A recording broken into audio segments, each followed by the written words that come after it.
अलैकुम वरहमतुल्लाहि वबरकातुहू।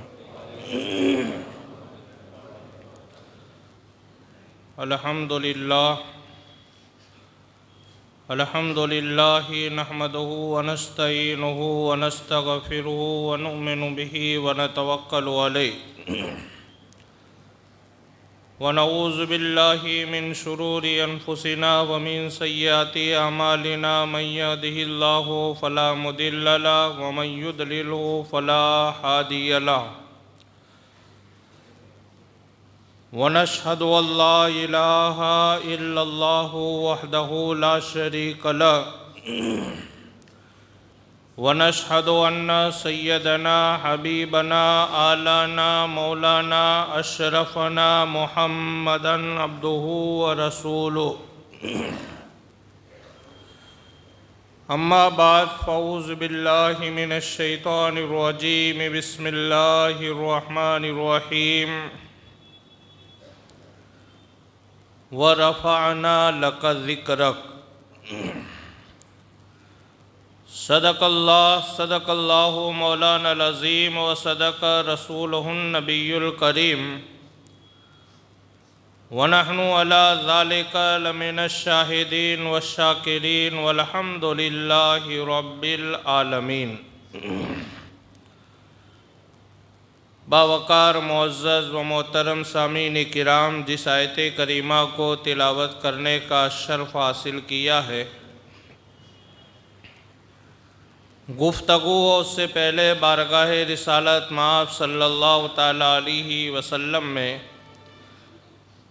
वालिहाना अक़ीदत व मोहब्बत के साथ बावाज़ बुलंद दुरूद व सलाम का हदिया पेश करे और पढ़ी अल्लाहुम्मा सल्लि अला सय्यदिना व मौलाना मुहम्मदिन व बारिक वसल्लिम सलातन व सलामन अलैका या रसूल अल्लाह सल्लल्लाहु ताला अलैहि वसल्लम। रसूल और आले रसूल की बारगाह में एक मरतबा और दुरूद शरीफ पेश फरमाए। अल्लाहुम्मा सल्लि अला सय्यदिना व मौलाना मुहम्मदिन व अला आलि सय्यदिना मुहम्मदिन सल्लल्लाहु ताला अलैहि वसल्लम। नबी और आले नबी की बारगाह में एक मरतबा और दुरूद शरीफ पेश फरमाए। अल्लाहुम्मा सल्लि अला सय्यदिना व मौलाना मुहम्मदिन व अला आलि सय्यदिना मुहम्मदिन सल्लल्लाहु ताला अलैहि वसल्लम। व रफ़अना लक ज़िक्रक बिल्कुल आसान तर्जुमा है, ऐ महबूब हमने आपके ज़िक्र को बुलंद कर दिया है। मेरे आका सल्लल्लाहु ताला अलैहि वसल्लम की ज़ात मुक़द्दस वो ज़ात है कि आपका मकाम अल्लाह ने इतना बुलंद व बाला कर दिया है कि जिसका अंदाज़ा हर आदमी मुकम्मल तौर पर सही तरीके से नहीं लगा सकता, क्योंकि मेरे आका सल्लल्लाहु ताला अलैहि वसल्लम की ज़ात मुबारक वो ज़ात है कि जहाँ पर ख़त्म होती है हुदूद अक्ल इंसानी। एक शायर ने कहा है कि इंसान की अक्ल की पहुँच जहाँ ख़त्म हो जाती है, जहाँ पर ख़त्म होती है हुदूद अक्ल इंसानी, वहीं से मेरे आका की शान का आगाज़ होता है। जहाँ हमारी अक्लें ख़त्म हो जाए,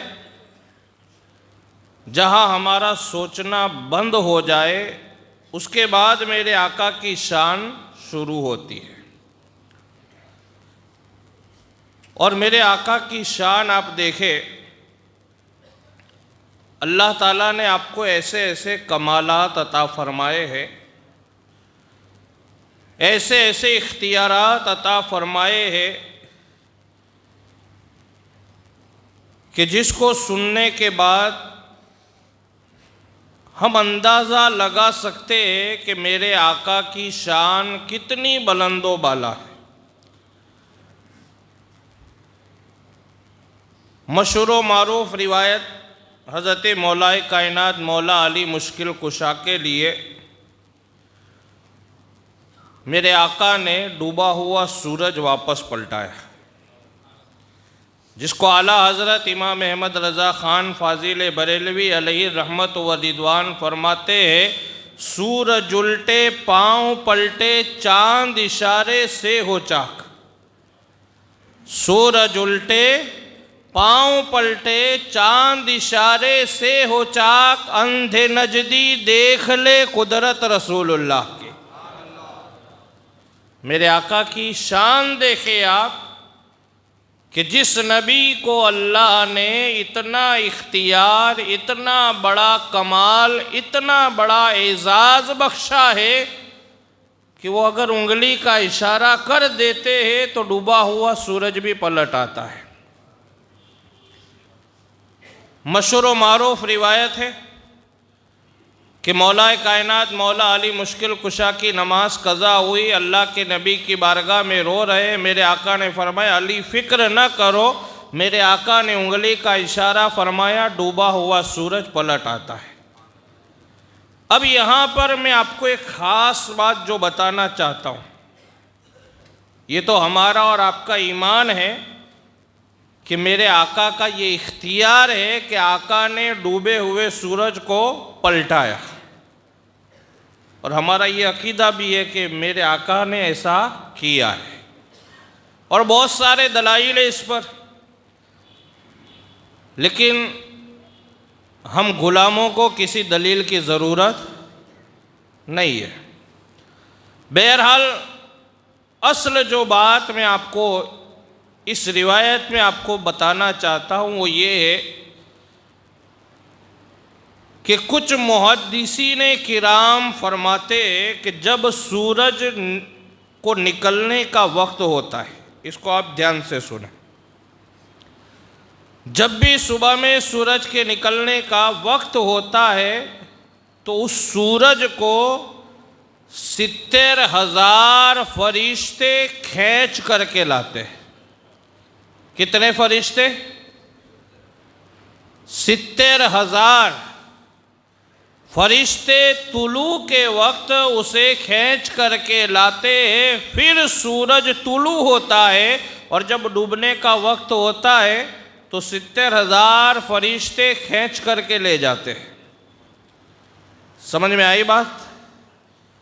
कि जब सूरज के निकलने का वक्त होता है तो 70,000 फरिश्ते खींच करके लाते हैं, और जब डूबने का वक्त होता है तो 70,000 फरिश्ते खींच करके डुबाते हैं।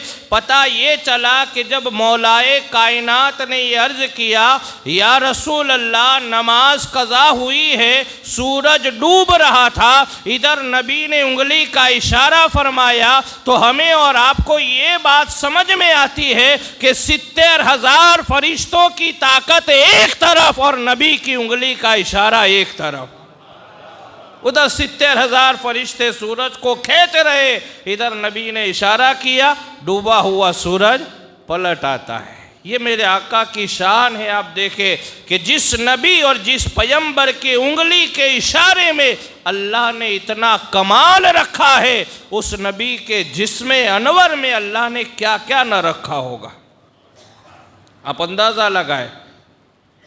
और मेरे नबी की शान आप देखें। एक रिवायत और बड़ी मशहूर व मारूफ और मोतबर रिवायत जो मेरे कुछ जुमा पहले बयान की थी, लेकिन वो आधी छोड़ी थी। जब मक्कतुल मुकर्रमा में मेरे आका सल्लल्लाहु ताला अलैहि वसल्लम ने लोगों को इस्लाम की दावत दी और लोग हल्क़े इस्लाम में आने लगे, तो कुछ लोगों ने हबीब यमनी जो यमन में रहते थे और बड़े मालदार आदमी थे और कई ज़बानों के जानकार थे। एक रिवायत में आता है कि हज़रत हबीब यमनी 14 लैंग्वेज के माहिर थे। आप कितनी ज़बानें? 14 ज़बानें आपको आती थी। 14 ज़बानों में आप बात करते थे, 14 ज़बानों में आप कलाम करते थे। तो हज़रत हबीब यमनी अभी ईमान नहीं लाए उससे पहले की बात है, आपको एक खत लिखा गया और बताया गया कि आप आइए मक्का में, और एक नाम का एक आदमी है जिनका नाम माज़अल्लाह उन्होंने यूँ लिखा था मोहम्मद बिन अब्दुल्ला, लेकिन हम कहेंगे जिनका नाम हुजूर अहमद मुजतबा मोहम्मद मुस्तफ़ा सल्लल्लाहु अलैहि वसल्लम है। तो एक नाम, इस नाम का आदमी है और वो नबूवत और रिसालत का दावा कर रहा है। तो आप जल्दी से मक्का आ जाए, या तो आप लोगों को ईमान और इस्लाम लाने से रोके, या तो फिर आप इनसे कुछ ऐसे सवाल करें कि जिन सवालों का जवाब ये ना दे सके। अब यहाँ पर भी मैं आपके जहन में एक बात देना चाहूँगा कि कोई ऐसा सवाल ही नहीं है जिसका जवाब मेरे आका ना दे सके। जब हज़रत मौलाए कायनात मौला अली मुश्किल कुशा रदी अल्लाह ताला अन्हो एक जगह फरमाते हैं कि अगर किसी को कोई सवाल करना है तो वो मुझसे करे, मैं हर सवाल का कुरान की रोशनी में जवाब दूंगा। जब गुलाम का ये आलम है तो आका का आलम क्या होगा। जब मौलाए कायनात का ये आलम है तो मेरे आका का इल्म कितना होगा।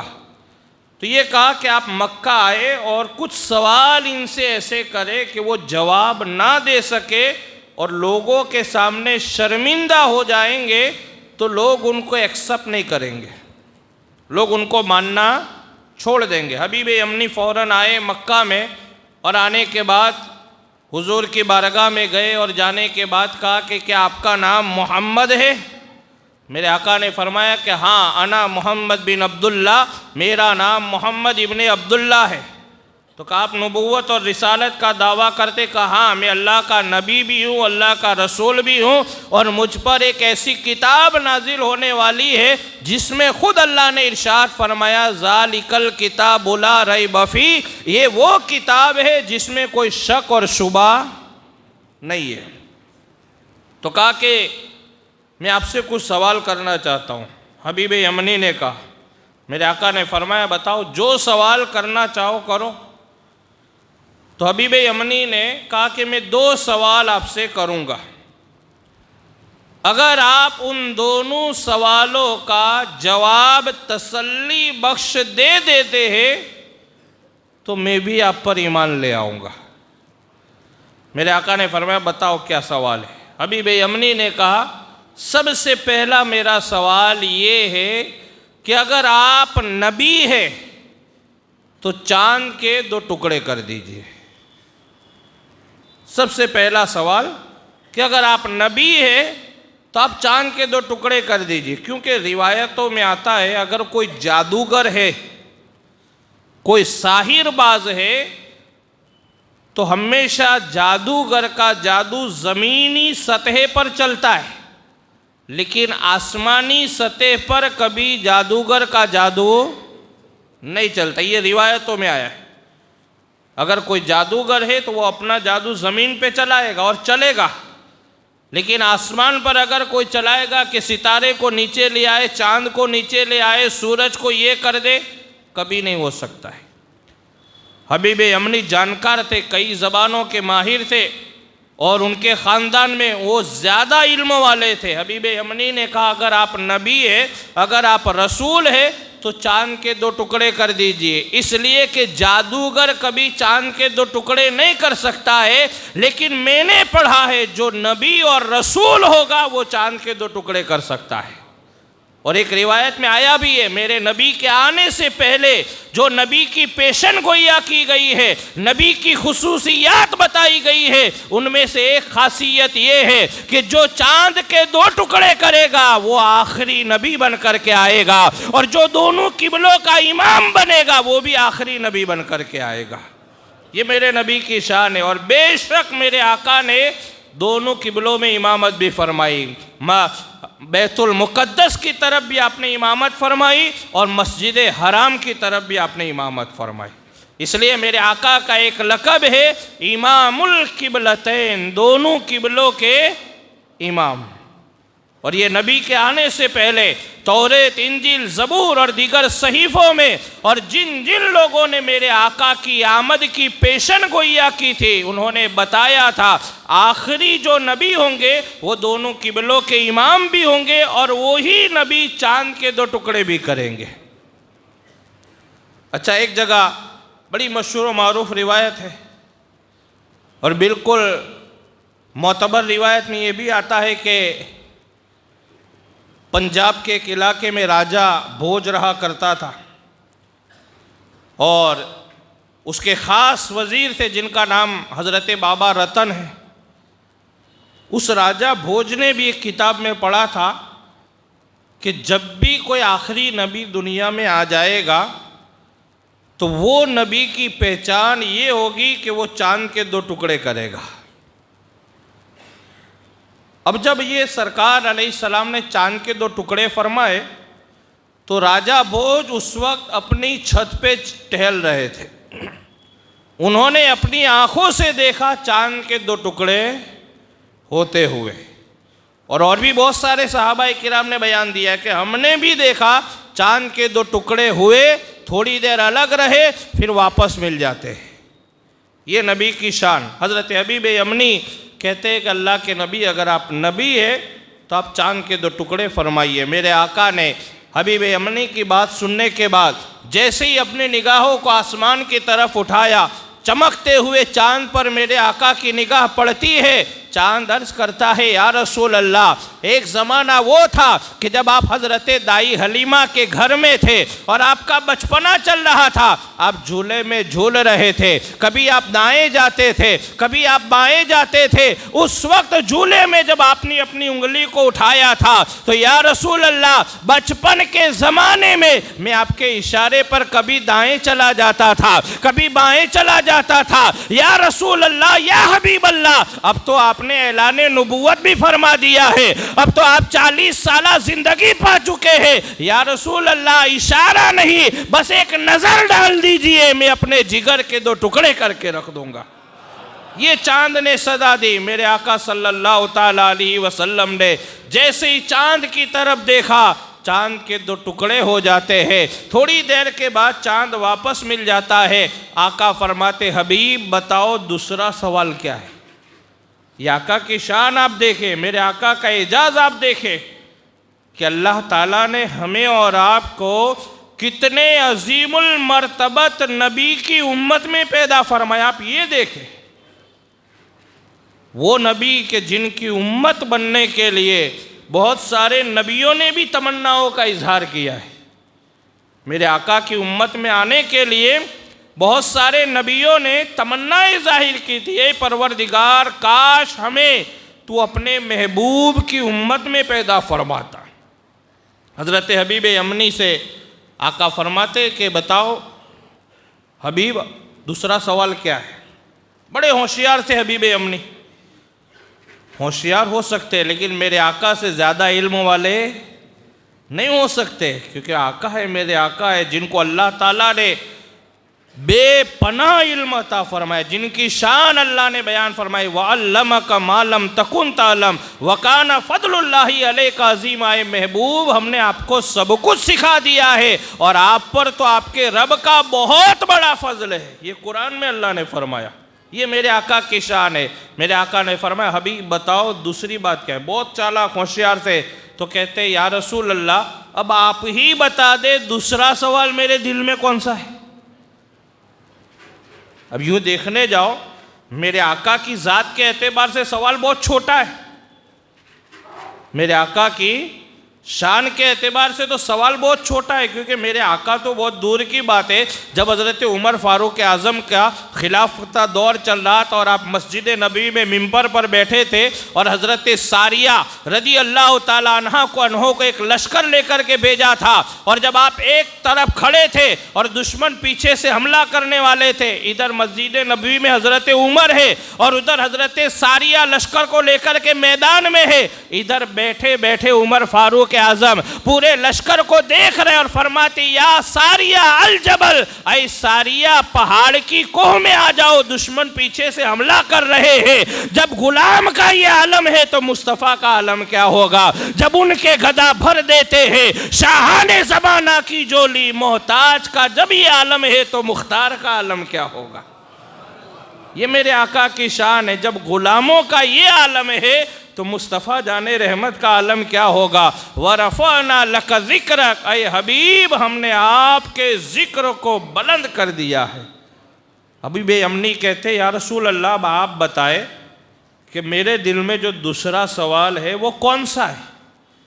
अब यूँ देखने जाओ सवाल बहुत बड़ा है। अब जैसे मैं बापूगिरी करता हूँ, मुझे कोई आके आप बहुत फाल खोलते हो, बहुत बताते हो, आप ही बताओ हम क्या तकलीफ़ लेकर के आए, तो कितनी बड़ी बात हो जाएगी। सब जाहिर हो जाएगा कितने बड़े बापू हैं, क्या फाल खोलते हैं, क्यों करते हैं, क्या करते।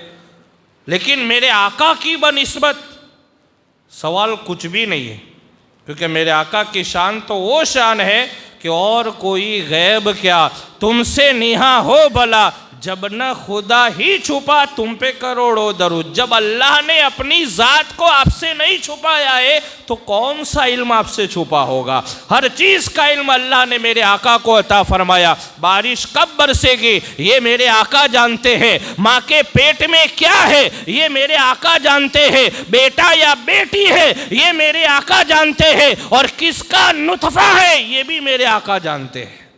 सब कुछ मेरे आका को पता है। हबीब यमनी कहते हैं या रसूल अल्लाह, ऐ मोहम्मद बिन अब्दुल्ला, आप बताए कि दूसरा सवाल कौन सा है, ये आखिरी बात। तो मेरे आका थोड़ी देर खामोश रहते और फिर आका फरमाते हबीब यमनी सुनो, जो दूसरा सवाल है वो ये है, तुम जो करना चाहते हो तुम्हारे दिल में है वो ये है कि तुम्हारी एक बेटी है जिसको ना आँखों से नज़र आता है, जो हाथ से कुछ काम नहीं कर सकती है, जो पाँव से चल नहीं सकती है और तुम पर बोझ बनी हुई है। तुम ये चाहते हो कि तुम्हारी बेटी को शिफा मिल जाए। मैं मक्के में बैठा हूँ, तुम्हारी बेटी यमन में है, मैंने यहाँ रह करके तुम्हारी बेटी को सेहत जिस्मानी भी अता कर दी और सेहत रूहानी भी अता कर दी। हबीब यमनी फरमाते जब मैंने घर जाकर के देखा तो मेरी बेटी को अल्लाह ने हाथ भी अता फरमाए थे, कान भी अता फरमाए थे, ज़बान भी अता फरमाई थे।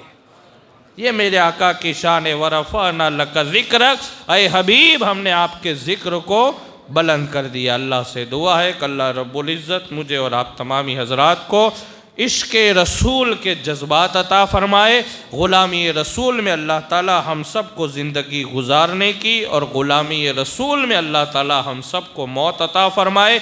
अशहदु अल्ला इलाहा इल्लल्लाहु वहदहु ला शरीक लहु व अशहदु अन्ना मुहम्मदन अब्दुहु व रसूलुहु। चैनल फैज़ान पंजतन को सब्सक्राइब करें, लाइक करें, बेल आइकन बटन को दबाएं।